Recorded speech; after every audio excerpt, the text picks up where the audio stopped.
Okay, so today on Something from Nothing, I have some softened butter here. It's room temperature. I have my janky countertop space here. And on Something from Nothing, we make things out of minimal ingredients that become very tasty assortments. So I don't measure things, except for maybe the butter. But what we're gonna have here is almost equivalent volume, maybe a little less, sugar to butter ratio. Well, about a quarter teaspoon.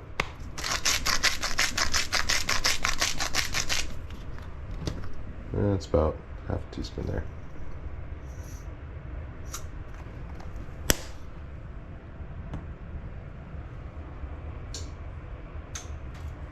Okay, so now we have our sugar, our salt, our butter,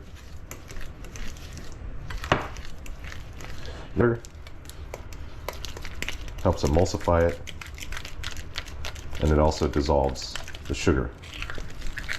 I'm using a fork, nothing special, and a medium-sized mixing bowl.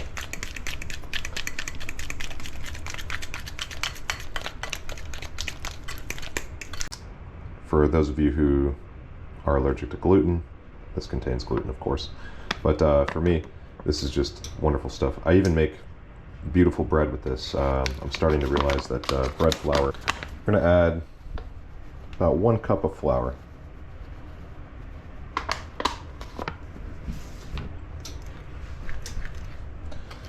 Now, flour is very volatile when it moves, so careful not to fluff it up everywhere in your face. That's how you get flour everywhere. Okay, so what our goal is here is, now that we have our butter and sugar creamed, I'm adding flour until we get a sandy texture. And I mean like magic sand, like wet sand texture. And I keep adding flour little bits at a time until we get to a consistency where the flour almost stops sticking together. It just looks kind of like a greasy powder. Do your best to mix the chunks into the dry flour, and we're almost there. We're almost there. So this is like I'm like shaving this this flour around. We started with butter, salt, sugar, now flour. We're only up to 4 ingredients. It's amazing. Our sandy pastry dough here that we've created with our fork, and like a good graham cracker style crust too. This is how this is supposed to look. Okay, so magic ingredient.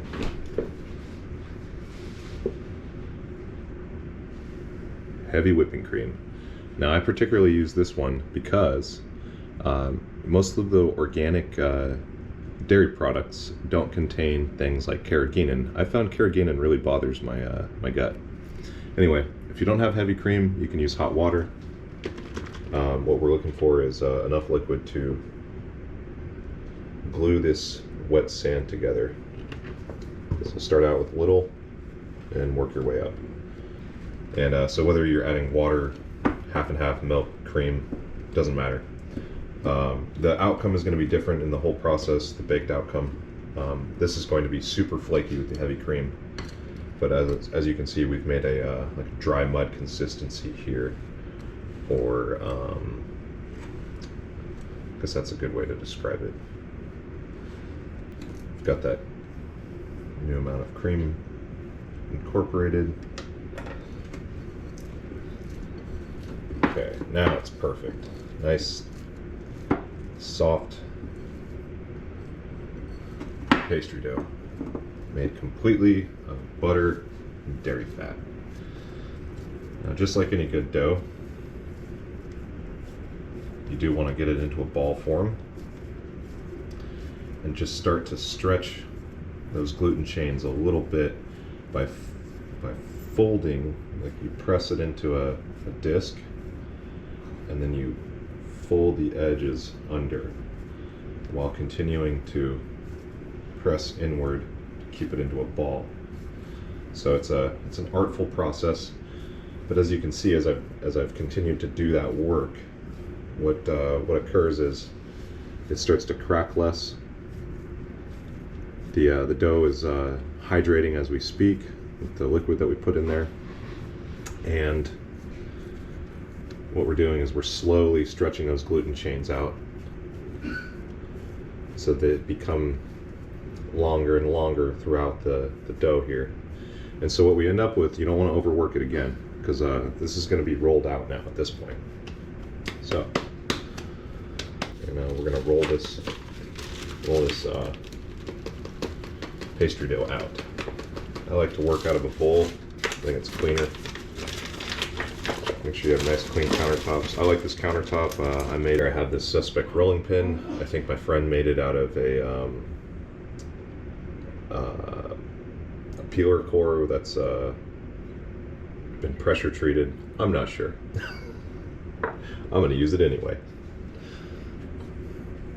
Alright, so now all we do is roll our dough out. Preferably a circle, I guess. Don't know why. Actually, if you'll notice what a rolling pin does, it has some sort of like maximum edge. And so you don't really want to go too much beyond that width, because then it starts to fight itself. So it's okay to go longer. But the width, theoretically, the best case, we want to be able to make like 2 or 3 shapes across this. We're going to cut it out with a cookie cutter style shape, but we're not going to use a cookie cutter.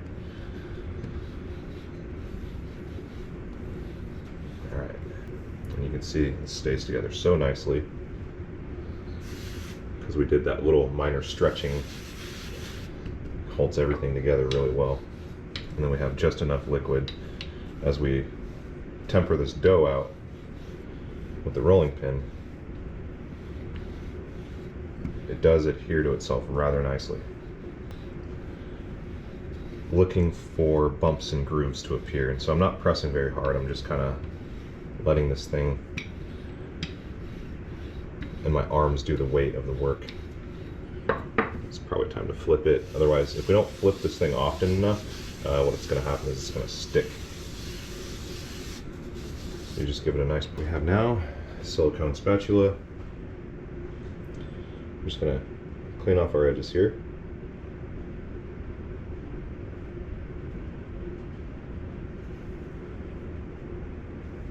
Now these can be set aside. I shouldn't have wadded that up. This can actually be baked as is. It's like a nice sweet cracker, nice sweet cookie, nice sweet biscuit. So there's a sort of thickness here that kind of works with this dough and this type of filling. I'll just go with that right there. Just some different sizes. But, okay, so next we're gonna make our apple filling for these amazing shortbread apple pie turnovers. I don't know what they are.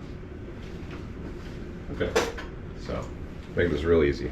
I got my handy dandy peeler right here. I'm just gonna peel my apples. Now, in particular, I enjoy Fuji apples. They usually have a good quality as far as the crunchiness. They seem to bake well. That's really important for baked apple style dishes. So when they bake, they're like nice and caramely flavored. They still have a sour tang to them.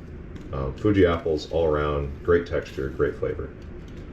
I think they're the most versatile apple in existence. But okay, so we have our peeled apples. Now I've done some cool products, especially Fuji apples. Alright, so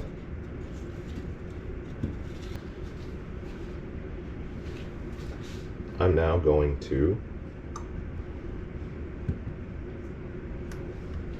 take this handy dandy peeler, this handy dandy apple, and make some handy dandy apple slices. Some skin there.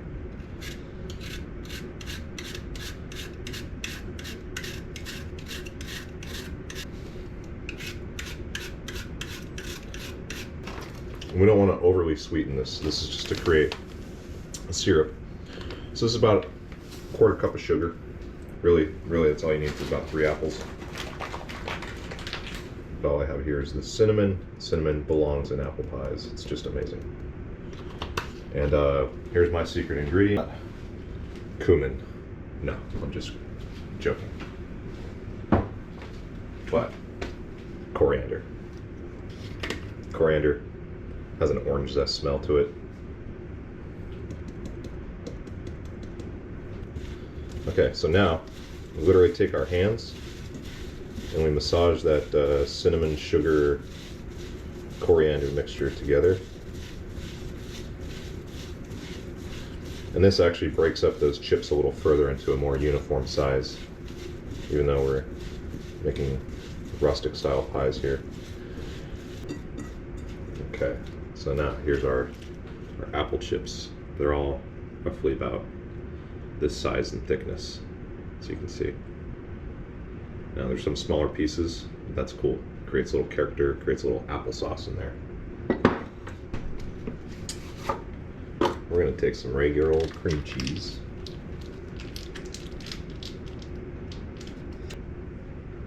All right, so these are each gonna be a pie, differently sized.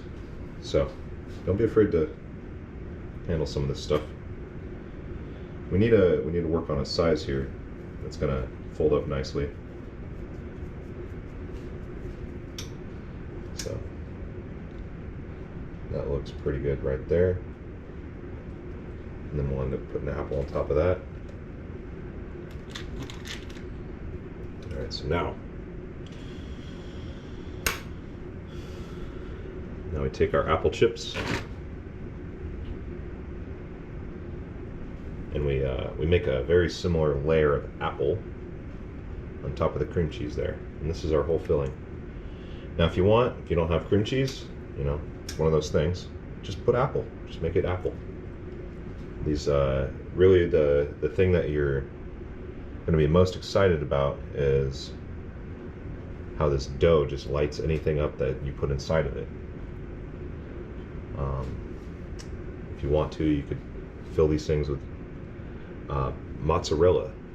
You could fill them with just cream cheese if that's all you had. We could literally skip the apple, put a little extra cream cheese that's going to fill it nicely, and just bake those as cream cheese pockets. Fantastic. I filled these things with sauteed onions.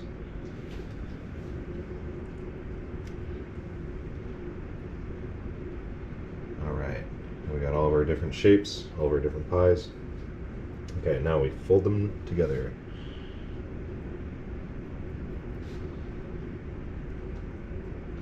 It's gonna be like little boat shoes. Look like giant raviolis.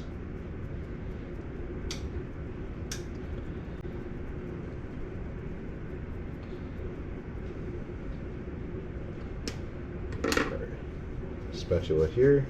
Silicone is wonderful.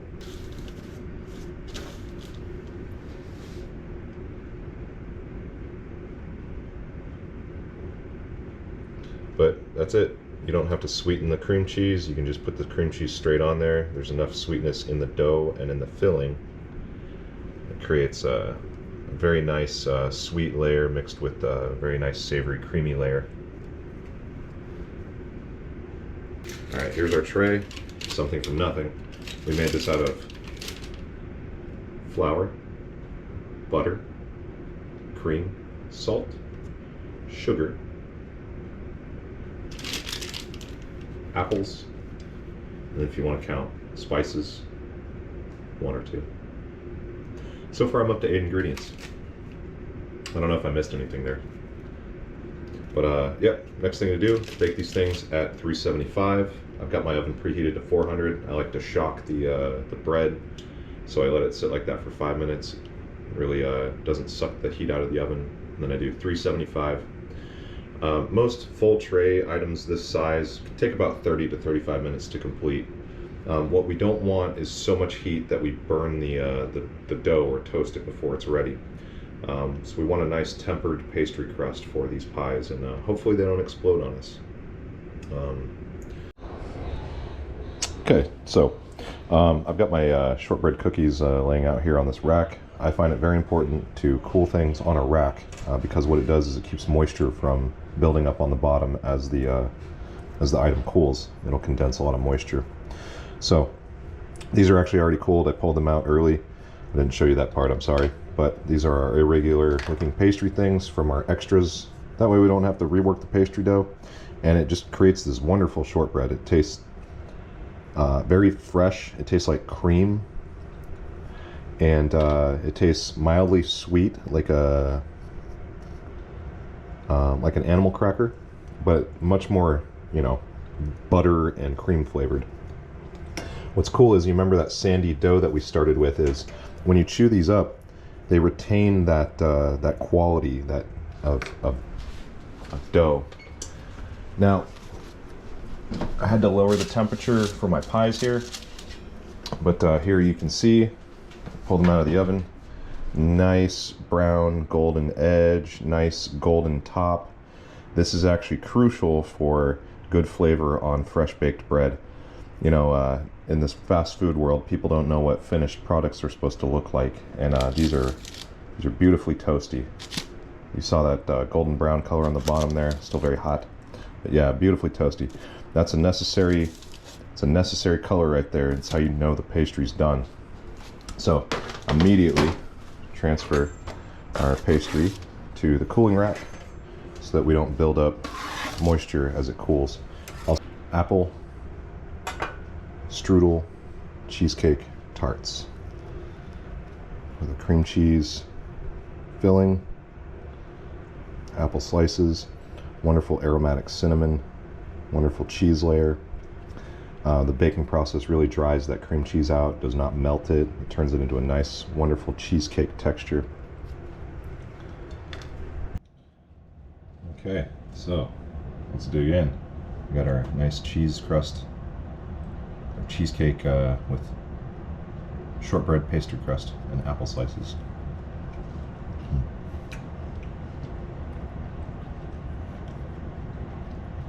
Super crunchy.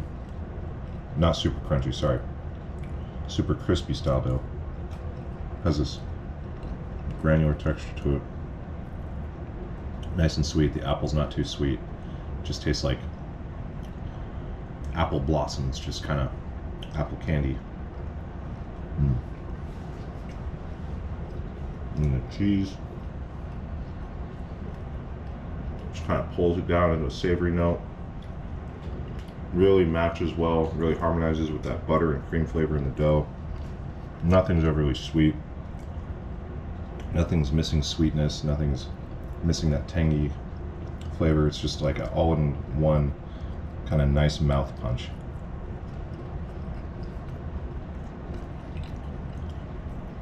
With just the cinnamon and the coriander. It's the most fresh apple pie you'll ever taste in your life.